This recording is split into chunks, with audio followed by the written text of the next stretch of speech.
نحمدہ ونصلی علی رسولہ الکریم۔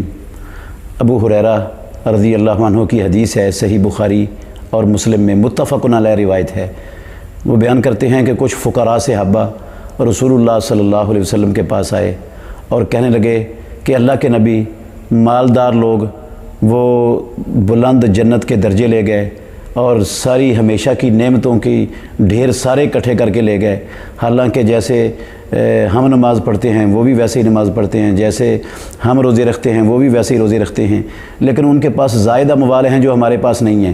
وہ ان مالوں کے ساتھ حج کرتے ہیں، عمرہ کرتے ہیں اور صدقہ کرتے ہیں۔ رسول اللہ صلی اللہ علیہ وسلم نے فرمایا کہ میں تمہیں ایسا عمل نہ بتاؤں، اگر تم وہ شروع کر دو تو جتنے تم سے اجر میں سبقت لے گئے ہیں تم سب کو پالو گے، اور تمہارے اجر تک تمہارے بعد میں آنے والا کوئی پہنچ بھی نہیں سکے گا، اور تم سے افضل عمل کرنے والا بھی کوئی نہیں ہوگا سوائے اس کے جس نے تمہارے جیسا عمل کیا۔ تو صحابہ نے کہا کیوں نہیں اللہ کے نبی؟ آپ نے فرمایا ہر نماز کے بعد 33 مرتبہ سبحان اللہ، 33 مرتبہ الحمدللہ، 33 مرتبہ اللہ اکبر کہو۔ تو یہ 33 مرتبہ کہنے سے اللہ رب العالمین اتنا اجر عطا کرے گا کہ جتنے حج کر کے، عمرے کر کے، صدقات کر کے اجر، جتنا زیادہ پیسے خرچ کر کے اجر لے گئے تم سب کو پالو گے، اور کوئی تم سے آگے نہیں بڑھ سکے گا سوائے اس کے جو اس جیسا تمہارے جیسا عمل کرے گا۔ تو وہ صحابہ نے جا کر فقراء نے شروع کر دیا۔ کچھ دیر کے بعد وہ رسول اللہ صلی اللہ علیہ وسلم کے پاس آئے، کہنے لگے اللہ کے نبی ہمارے اغنیاء بھائیوں کو بھی پتہ چل گیا ہے۔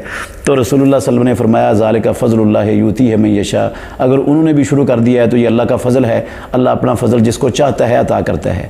تو ہمیں ہر نماز کے بعد زیادہ وقت بھی نہیں لگتا، یہ جو ہے نا 33 مرتبہ سبحان اللہ الحمدللہ اللہ اکبر، یہ بہت اہتمام سے کرنا چاہیے تاکہ یہ عظیم الشان اجر کے ہم مستحق بن جائیں۔ صرف اتنا اجر نہیں ہے، صحیح مسلم شریف کی حدیث میں ہے، ابو ہریرہ کی روایت میں ہی 33 مرتبہ یہ پڑھا سبحان اللہ الحمدللہ اللہ اکبر، اور ایک مرتبہ پڑھا لا الہ الا اللہ وحدہ لا شریک لہ لہ الملک و لہ الحمد وہو علی کل شیء قدیر۔